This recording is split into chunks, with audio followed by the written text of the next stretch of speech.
नमस्कार मित्रांनो, या चॅनलवर तुमचं सर्वांचं स्वागत आहे। कथेला जास्तीत जास्त लाईक करा, शेअर करा आणि चॅनलला सबस्क्राईब करा। चला तर मग आता कथेला सुरुवात करू। माझं नाव पल्लवी आहे।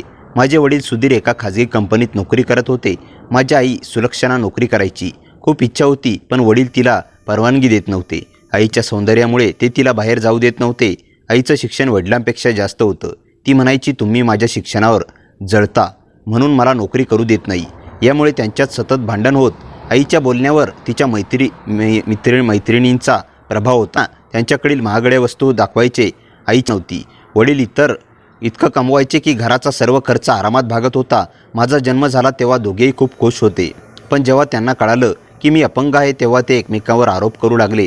त्यांना एक तंदुरुस्त मूल हवं होतं। माझ्या आईला मैत्रिणींना सांगायला लाज वाटायची की तिची मुलगी अपंग आहे।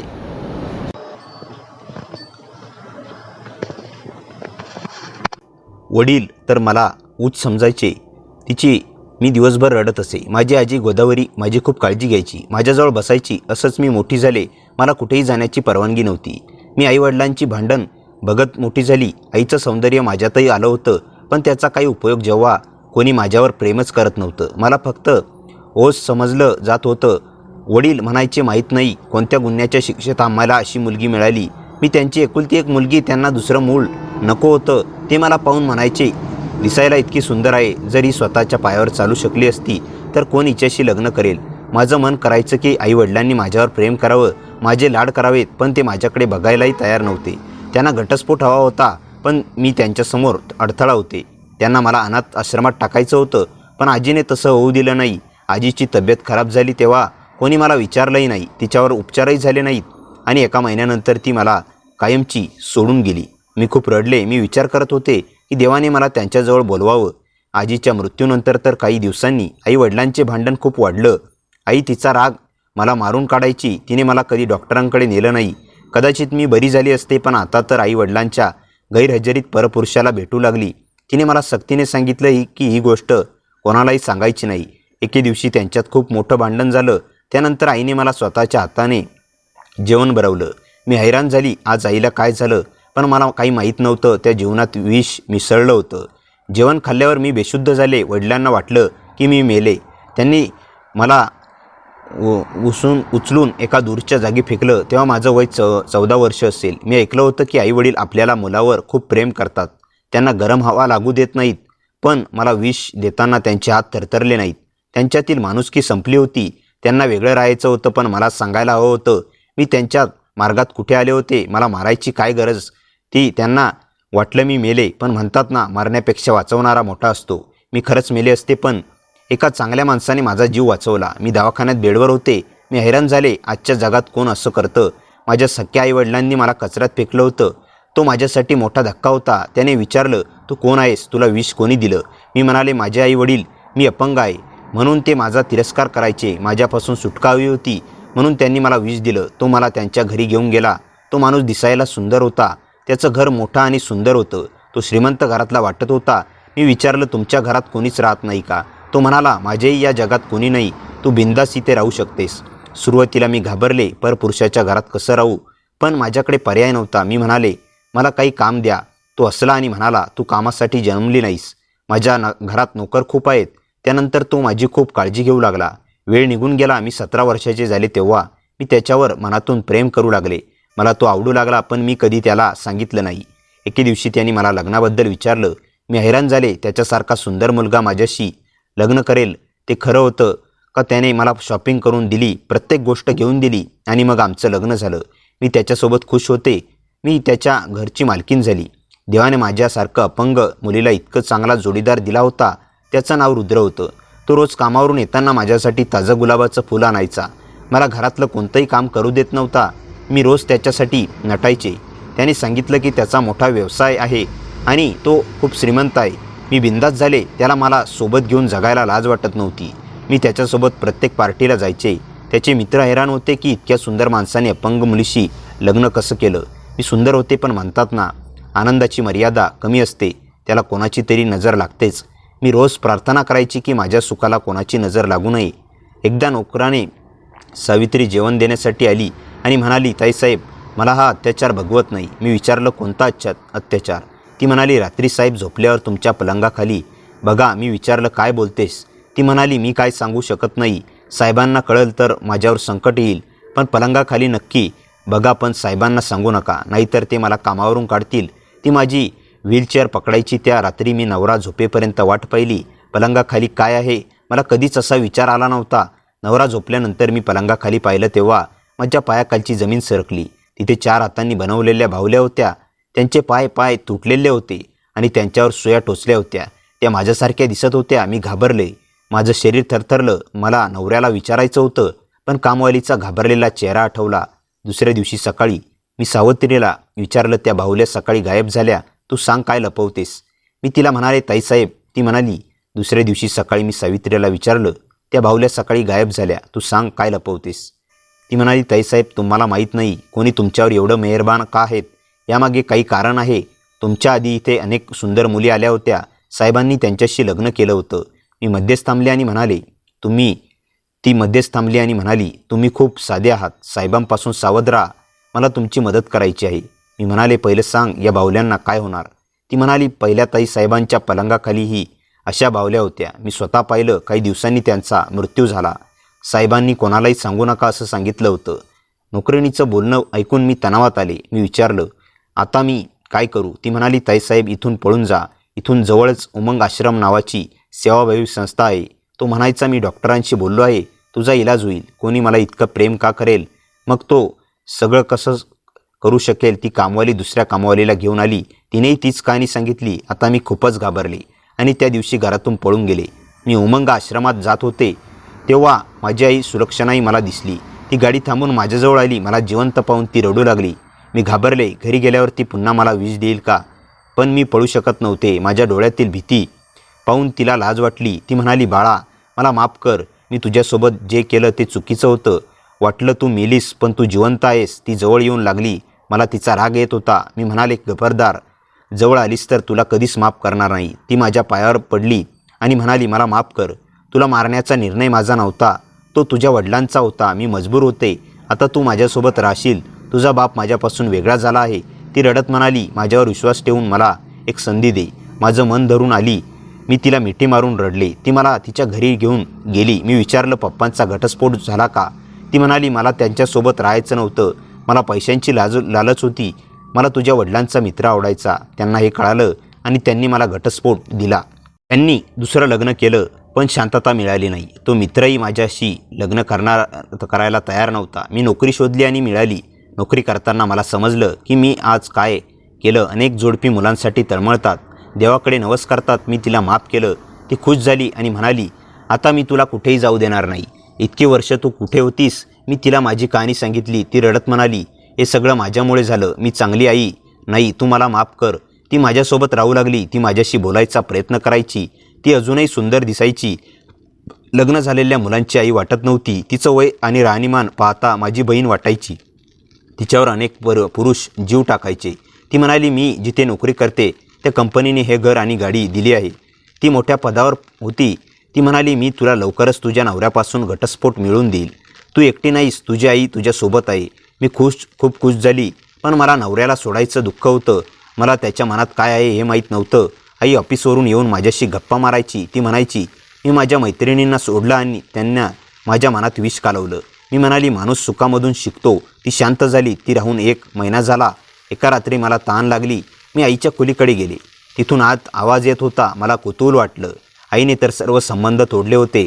मग रात्री कोण असेल? मी ऐकलं तर एका पुरुषाचा आवाज होता. तो म्हणत होता, तुझ्या मुलीला लवकर घटस्फोट मिळवून दे, नाहीतर तुला नोकरीवरून काढून. तो आईचा बॉस होता. रात्रीच्या वेळी तो तिथे काय करत होता? तो म्हणाला, तू माझ्याशी लग्न करायचं स्वप्न पाहतेस, तेव्हाच पूर्ण होईल जेव्हा तू माझं काम करशील. मी तुझं घर आणि गाडी काढून घेतली तर तू रस्त्यावर येशील. तू अजून तुझ्या मुलीला घटस्फोट मिळवून दिला नाही. मी तिच्या कामवालीला पैसे दिला. तिला घरातून हाकलवलं. तिच्या मनात संशय निर्माण केला. खोट्या बाहुल्या पलंगाखाली ठेवल्या.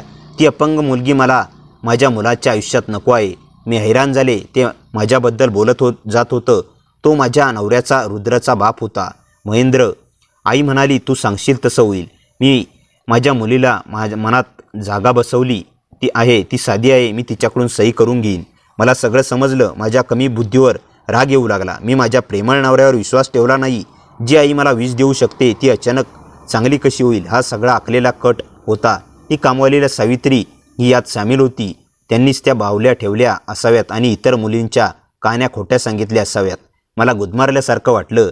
मला तिथून निघायचं होतं. दुसऱ्या दिवशी आई कामावर गेली तेव्हा तिची कामवाली माझ्यावर नजर ठेवण्यासाठी आली.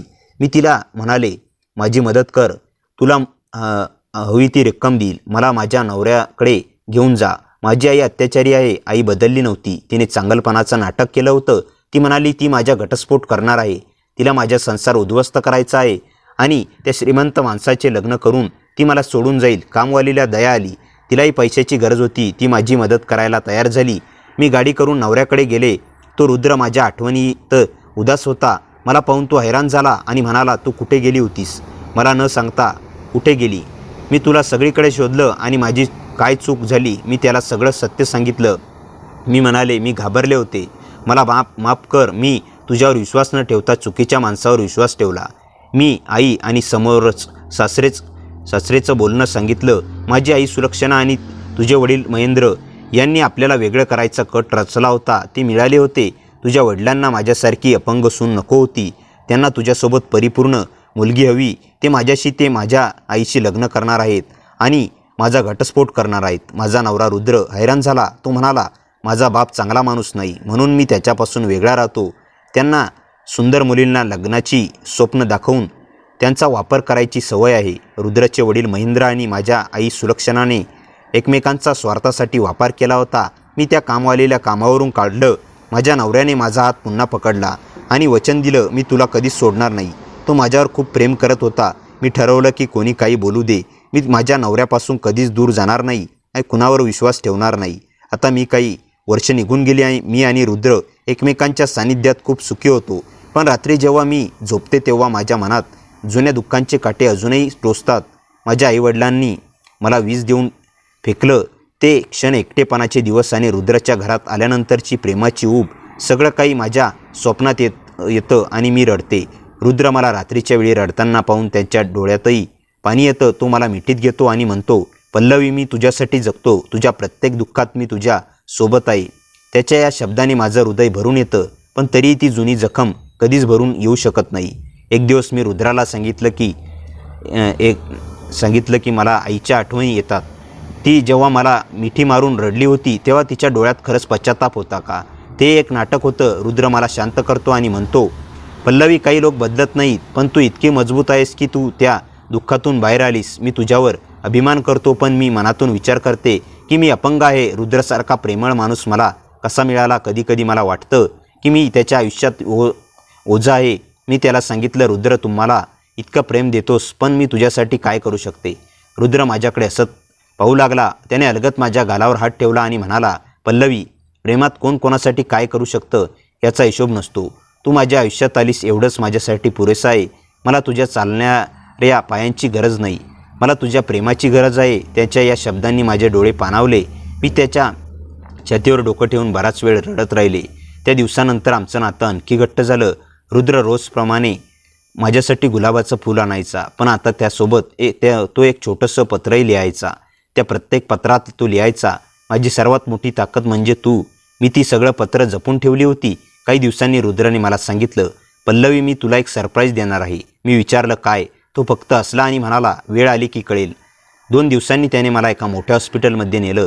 तिथे देशातील प्रसिद्ध न्यूरोसर्जन आणि फिजिओथेरपी तज्ज्ञ आमची वाट पाहत होते. डॉक्टरांनी माझी पूर्ण तपासणी केली आणि म्हणाले, उपचार कठीण आहे पण अशक्य नाही. योग्य शस्त्रक्रिया आणि दीर्घ उपचारांनी तुम्ही स्वतःच्या पायावर उभं राहू शकता. माझ्या डोळ्यात आशेचा किरण चमकला. मी रुद्रकडे पाहिलं. तो असत मी विचारलं, हे सगळं तू आधीपासून ठरवलं होतंस? तो म्हणाला, मी तुला लग्नाआधीच वचन दिलं होतं की तुझ्यासाठी काहीही करेन. मी 3 वर्षापासून डॉक्टरांशी संपर्कात होतो. योग्य वेळेची वाट पाहत होतो. माझे अश्रू थांबत नव्हते. मी त्यांचा हात घट्ट पकडला, पण त्याच क्षणी डॉक्टरांचा चेहरा गंभीर झाला. ते म्हणाले, एक गोष्ट लक्षात ठेवा, ऑपरेशन यशस्वी होण्याची शक्यता आहे, पण धोका देखील आहे. आम्ही दोघांनी एकमेकांकडे पाहिलं. रुद्र म्हणाला, धोका कितीही असो, आम्ही प्रयत्न करणार. काही दिवसांनी ऑपरेशनची तारीख ठरली. त्या रात्री आम्ही दोघं हॉस्पिटलच्या बाल्कनीत बसलो होतो. मी म्हणाले, जर मला काही झालं तर? त्याने लगेच माझ्या ओठावर बोट ठेवलं आणि म्हणाला, पुन्हा कधी असं बोलू नकोस. तुझ्याशिवाय माझं आयुष्य रिकामं आहे. त्याने पहिल्यांदाच माझ्या कपाळावर इतकं प्रेमाने चुंबन घेतलं की माझं मन पूर्णपणे त्याच्यात हरवून गेलं. दुसऱ्या दिवशी सकाळी आम्ही ऑपरेशन थिएटरकडे जात होतो. तेवढ्यात हॉस्पिटलच्या रिसेप्शनवर गोंधळ उडाला. पोलिसांची गाडी आली होती. एक अधिकारी थेट आमच्याकडे आला आणि म्हणाला, रुद्रजी, आम्हाला तुमच्याशी तातडीने बोलायचं आहे. रुद्रने विचारलं, काय झालं? अधिकाऱ्याने सांगितलं, तुमचे वडील महेंद्र यांच्यावर फसवणूक, खुनाचा प्रयत्न आणि अनेक महिलांना ब्लॅकमेल केल्याचे गंभीर पुरावे मिळाले आहेत. पण त्यांनी अटक होण्यापूर्वी एक धक्कादायक जबाब दिला आहे. माझं हृदय जोरात धडधडू लागलं. मी विचारलं, काय सांगितलं त्यांनी? अधिकारी म्हणाला, त्यांनी सांगितलं की पल्लवीच्या जन्माबद्दल एक असं रहस्य आहे जे तिच्या संपूर्ण आयुष्याला बदलून टाकेल. हे ऐकताच माझ्या हातातून व्हीलचेअरचा आधार सुटला. माझा श्वास अडकला. रुद्र माझ्या खांद्यावर हात ठेवून उभा होता, पण त्याच्या चेहऱ्यावरही भीती स्पष्ट दिसत होती. महेंद्र कोणतं रहस्य लपवत होता? माझ्या जन्मामागे असं कोणतं सत्य होतं ज्यामुळे माझं संपूर्ण आयुष्य बदलणार होतं? त्या प्रश्नाचं उत्तर आता फक्त महेंद्रकडेच होतं आणि त्यासाठी आम्हाला ऑपरेशनपेक्षा मोठ्या सत्याला सामोरं जावं लागणार होतं. महेंद्रच्या त्या एका वाक्याने माझ्या आयुष्याचा पाया हादरला होता. माझ्या मनात हजारो प्रश्न निर्माण झाले. रुद्रने माझा हात घट्ट पकडला आणि म्हणाला, पल्लवी, काहीही झालं तरी मी तुझ्यासोबत आहे. कोणतंही सत्य आपल्या प्रेमापेक्षा मोठं असू शकतं नाही. त्याच्या शब्दांनी मला थोडा आधार मिळाला. आम्ही ऑपरेशन काही दिवस पुढे ढकलण्याचा निर्णय घेतला. पोलिसांनी सांगितलं की महेंद्रला रुग्णालयात ठेवण्यात आलं आहे, कारण अटक होण्यापूर्वी त्याला हृदयविकाराचा झटका आला होता. दुसऱ्या दिवशी मी आणि रुद्र त्याला भेटायला गेलो. मला पाहताच महेंद्रच्या चेहऱ्यावर एक विचित्र हास्य उमटलं. तो म्हणाला, शेवटी आलीस तू. मी रागाने म्हणाले, माझ्या आयुष्याची खेळलंस, आता अजून काय बाकी आहे? तो काही क्षण शांत राहिला आणि म्हणाला, तुझे आईवडील मला मारू इच्छित होते हे खरं आहे, पण तू त्याची सख्य मुलगी नाहीस. माझ्या कानावर विश्वास बसत नव्हता. माझ्या डोळ्यासमोर अंधार पसरला. मी थरथरत विचारलं, काय म्हणालात? तो म्हणाला, 14 वर्षापूर्वी नाही, त्या ही आधीचं सत्य आहे. तुझा जन्म एका श्रीमंत कुटुंबात झाला होता. तुझ्या जन्मानंतर हॉस्पिटलमध्ये मोठा गोंधळ झाला. पैशासाठी एका नर्सने 2 मुलांची अदलाबदली केली. तुला सुधीर आणि सुरक्षणाच्या घरी देण्यात आलं आणि त्यांची मुलगी दुसऱ्या कुटुंबात गेली. मी स्तब्ध झाले. माझ्या डोळ्यातून अश्रू वाहू लागले. मी म्हणाले, हे खोटं आहे. महेंद्र हसला आणि म्हणाला, माझ्याकडे पुरावे आहेत. त्या नर्सची डायरी आणि हॉस्पिटलचे जुने रेकॉर्ड पोलिसाच्या ताब्यात आहेत. पोलीस अधिकाऱ्यांनी शांतपणे मान हलवली. माझा संपूर्ण भूतकाळ एका क्षणात बदलून गेला होता.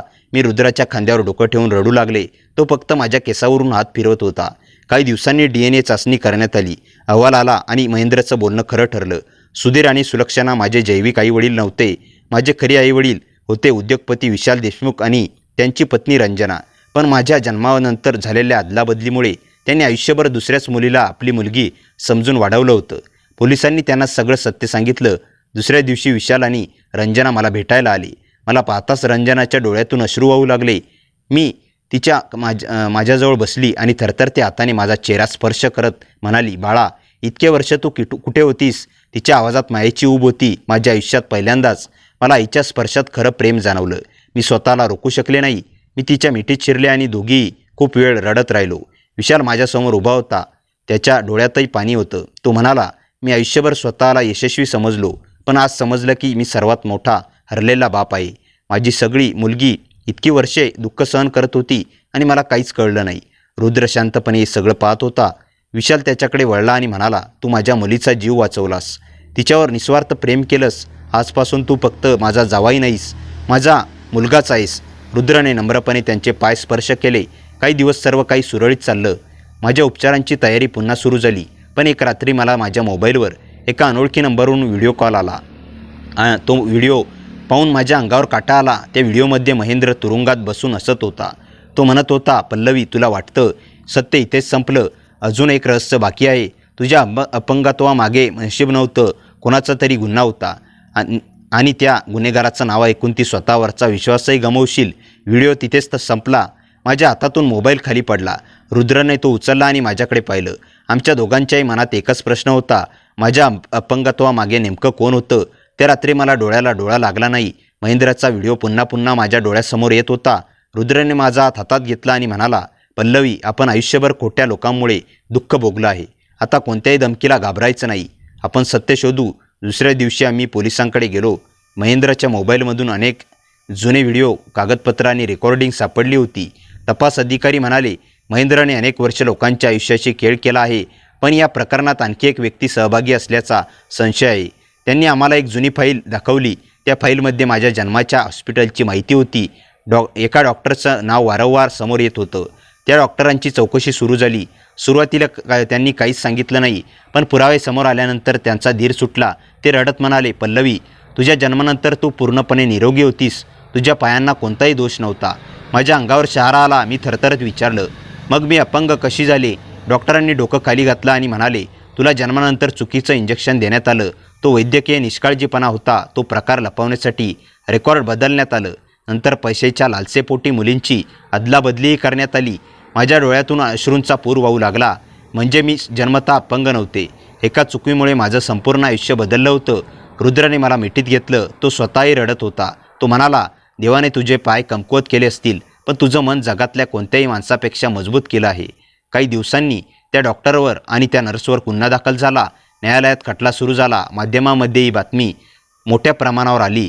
अनेक वर्षापूर्वी दडपून टाकलेलं सत्य अखेर बाहेर आलं. माझ्या उपचारांची तारीख पुन्हा ठरली. ऑपरेशनच्या आदल्या रात्री रुद्रने मला एका सुंदर बागेत नेलं. चांदण्यांनी भरलेले आकाश, थंड वारा आणि फुलांचा सुगंध वातावरणात दरवळत होता. तो माझ्यासमोर गुडघ्यावर बसला. त्याने खिशातून एक छोटासा डब्बा काढला. त्यात एक सुंदर अंगठी होती. मी असत म्हणाले, आपले लग्न झालंय, मग ही अंगठी कशासाठी?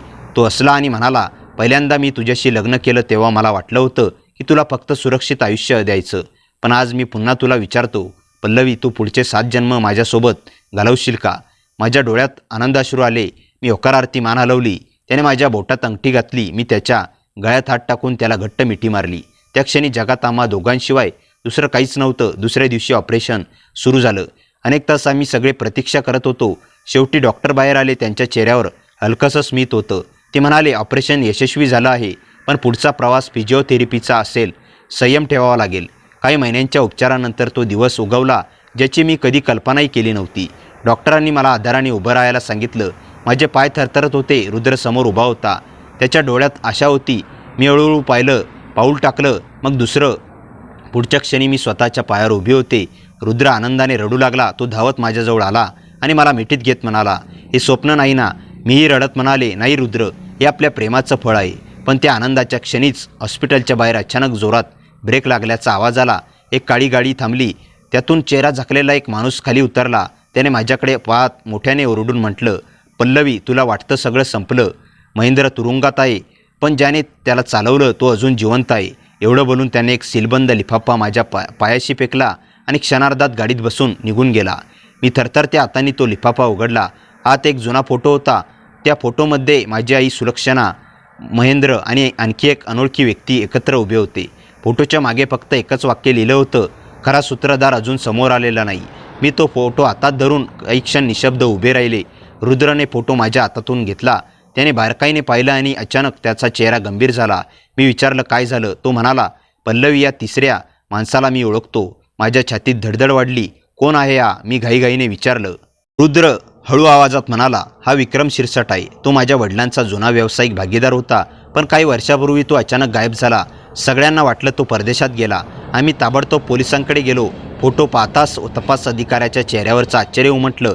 ते म्हणाले, हा माणूस अनेक बनावट कंपन्या, मालमत्ता, फसवणूक आणि ओळख बदलण्याच्या गुन्ह्यामध्ये संशयित आहे, पण तो कधीच पकडला गेला नाही.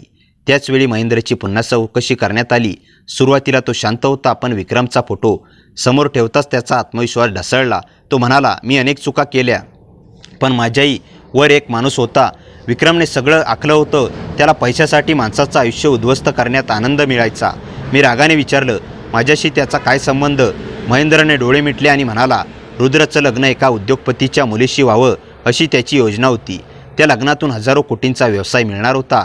तू मध्ये आलीस. रुद्रने तुझ्यावर खरं प्रेम केलं आणि त्याचा सगळा डाव कोसळला. म्हणून त्याने तुझ्या मनात संशय निर्माण करण्यासाठी तुझ्या आईचा आणि माझा वापर केला. हे ऐकून माझ्या अंगावर काटा आला. एवढ्या मोठ्या कटाचं कारण फक्त पैसा होता. काही दिवसांनी पोलिसांना विक्रमच्या फार्म हाऊसचा पत्ता मिळाला. रात्री उशिरा छापा टाकण्यात आला, पण विक्रम आधीच पळून गेला होता. मात्र तिथून एक लॅपटॉप, काही हार्ड डिस्क आणि अनेक गुप्त कागदपत्र जप्त झाली. त्या कागदपत्रामध्ये अनेक श्रीमंत कुटुंबांना ब्लॅकमेल केल्याचे पुरावे होते. पण सर्वात धक्कादायक गोष्ट म्हणजे एका फाईलवर माझं नाव लिहिलेलं होतं, प्रोजेक्ट पल्लवी. ती फाईल उघडल्यावर माझ्या अंगातून रक्तच निघून गेल्यासारखं वाटलं. त्यात माझे लहानपणापासूनचे फोटो होते, माझ्या शाळेची माहिती, माझ्या आजीचा मृत्यू, मला विष देण्यात आलेला दिवस, रुद्रने मला वाचवल्यानंतरचे फोटो, आमच्या लग्नाचे फोटो, म्हणजे कुणीतरी अनेक वर्ष आमच्यावर गुप्तपणे नजर ठेवत होतं. मी घाबरून रुद्रकडे पाहिलं. तोही आदरला होता. अचानक त्या फाईलमधून एक पेनड्राईव्ह खाली पडला. पोलिसांनी तो संगणकाला जोडला. स्क्रीनवर विक्रम दिसू लागला. तो असत म्हणत होता, जर हा व्हिडिओ तुम्ही पाहत असाल तर याचा अर्थ तुम्ही माझ्यापर्यंत पोहोचलात, पण मला पकडणं इतकं सोपं नाही. पल्लवी, तू स्वतःला नशिबाची बळी समजतेस, पण खरं तर तू माझ्या आयुष्यातील सर्वात महत्त्वाची व्यक्ती आहेस. कारण तुझ्याकडे अशी एक गोष्ट आहे ज्यासाठी लोक खूनही करू शकतात. माझा श्वास अडकला. मी स्क्रीनकडे एकटक पाहत राहिले. विक्रम पुढे म्हणाला, तुझ्या जन्माच्या दिवशी फक्त मुलींची अदलाबदल झाली नव्हती. त्या दिवशी एका उद्योग समूहाच्या अब्जावधी रुपयांच्या वारशाशी संबंधित कागदपत्रही गायब झाली होती. त्या कागदपत्रांचा एकमेव पुरावा अजूनही जिवंत आहे, आणि तो पुरावा म्हणजे तो व्हिडिओ. अचानक बंद झाला. खोलीत पूर्ण शांतता पसरली.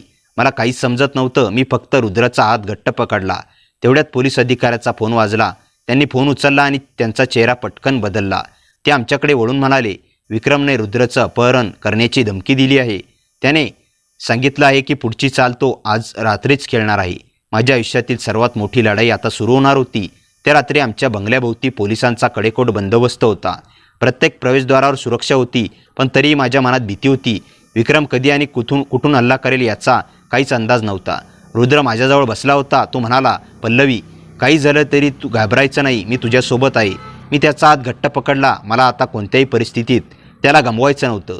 मध्यरात्री अचानक संपूर्ण बंगल्याची वीज गेली. काही क्षण सर्वत्र अंधार पसरला. बाहेर गोंधळ सुरू झाला. सुरक्षा रक्षक धावत होते. त्याचवेळी एक गोळीबाराचा आवाज झाला. पोलिसांनी ताबडतोब बंगल्याला घेरलं.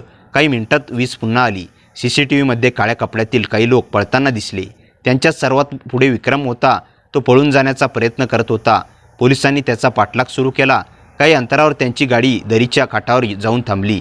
त्याला चारही बाजूंनी घेरण्यात आलं. विक्रम मोठ्याने हसू लागला. तो ओरडला, मला पकडलं म्हणून जिंकला तसं समजू नका. तेवढ्यात त्याने बंदूक काढून रुद्रावर गोळी झाडण्याचा प्रयत्न केला, पण पोलिसांनी क्षणार्धात गोळी झाडली. विक्रमच्या हातातून बंदूक खाली पडली. तो जखमी अवस्थेत जमिनीवर कोसळला. त्याला अटक करण्यात आली. न्यायालयात त्यांच्यावर अनेक गुन्ह्याचे पुरावे सादर झाले. महेंद्रनेही न्यायालयात सर्व सत्य कबूल केलं. सुलक्षणाने स्वतःचे अपराध मान्य केले. सुधीरनेही आपल्या चुकीबद्दल पश्चाताप व्यक्त केला. न्यायालयाने विक्रम, महेंद्र आणि त्यांच्या साथीदारांना कठोर शिक्षा सुनावली. सुलक्षणा आणि सुधीर यांनाही त्यांच्या गुन्हेगारानुसार शिक्षा झाली. न्याय मिळाला होता, पण माझ्या बालपणीच्या जखमा कायमच्या होत्या. काही महिन्यांनी माझे उपचार पूर्ण झाले. मी आता कोणत्याही आधाराशिवाय चालू शकत होते. तो दिवस माझ्यासाठी नव्या जन्मासारखा होता. रुद्र माझ्याकडे पाहून म्हणाला, आज माझं सर्वात मोठं स्वप्न पूर्ण झालं. मी हसत त्याचा हात हातात घेतला आणि म्हणाले, हे स्वप्न तुझ्या विश्वासामुळे पूर्ण झालं. काही दिवसांनी माझे खरे आईवडील विशाल आणि रंजना यांनी आमच्या नावाने आजी गोदावरी फाउंडेशन सुरू केलं. त्या संस्थेत अपंग, अनाथ आणि अत्याचारग्रस्त मुलांना मोफत उपचार, शिक्षण आणि आधार दिला जाऊ लागला. मी स्वतःच्या मुलांमध्ये वेळ घालवू लागले. त्यांच्या चेहऱ्यावरचं हास्य पाहून मला माझ्या आजीची आठवण यायची. रुद्रने त्यांचा व्यवसाय सांभाळतानाचा संस्थेची जबाबदारी घेतली. आम्ही दोघांनी ठरवलं की ज्या मुलांना आईवडिलांचं प्रेम मिळालं नाही त्यांच्यासाठी आम्ही आधार बनायचं. काही वर्षांनी आमच्या आयुष्यात आणखी एक आनंदाची बातमी आली. आमच्या एका छोट्याशा अनाथ मुलीला दत्तक घेतलं. तिचं नाव मी आशा ठेवलं. ती पहिल्यांदा मला आई म्हणाली तेव्हा माझ्या डोळ्यात आनंदाश्रू आले. मला वाटलं देवाने माझ्या आयुष्यातील प्रत्येक दुःखाचं उत्तर या एका शब्दात दिलं. रुद्र आशाला खूप प्रेम करायचा. संध्याकाळी आम्ही तिघं बागेत फिरायला जायचो. आशा माझा हात धरून धावत पुढे जायची आणि प्रत्येक वेळी मी मनोमन देवाचे आभार मानायचे. एके दिवशी मी आणि रुद्र आमच्या बागेत बसलो होतो. त्याने नेहमीप्रमाणे मला एक ताजं गुलाबाचं फूल दिलं. मी हसून विचारलं, इतक्या वर्षांनी रोज गुलाब का? तो हसला आणि म्हणाला, कारण मला रोज तुला आठवण करून द्यायची असते की तुझ्यावरचं माझं प्रेम कधीच कमी होणार नाही. मी त्याच्या खांद्यावर डोकं ठेवलं. सूर्य मावळत होता. आमची मुलगी आशासमोर फुलपाखरांच्या मागे धावत होती. माझ्या डोळ्यासमोर माझं संपूर्ण आयुष्य उभं राहिलं. तिरस्कार, वेदना, विश्वासघात, प्रेम, संघर्ष आणि शेवटी समाधान. त्या क्षणी मला एक गोष्ट मनापासून जाणवली.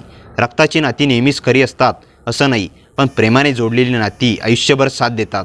आणि खरं प्रेम माणसाच्या शरीरावर नाही तर त्याच्या मनावर प्रेम करतं. त्या दिवसानंतर मी भूतकाळाकडे दुःख म्हणून नाही तर मला मजबूत बनवणारा अनुभव म्हणून पाहू लागले. मी, रुद्र आणि आशा आमच्या नव्या आयुष्यात आनंदाने जगू लागलो आणि आमच्या प्रेमकथेचा शेवट सुखांत झाला. मित्रांनो, कथा कशी वाटली कमेंटमध्ये नक्की सांगा. कथेला जास्तीत जास्त लाईक करा आणि हाईप करा आणि आपल्या मित्रमैत्रिणींमध्ये शेअर करा. आणि हो, चॅनलवर नवीन असाल तर चॅनलला सबस्क्राईब करायला विसरू नका. भेटूया पुन्हा अशाच इंटरेस्टिंग आणि धमाकेदार कथेसह. तोपर्यंत हसत राहा, खुश रहा. धन्यवाद.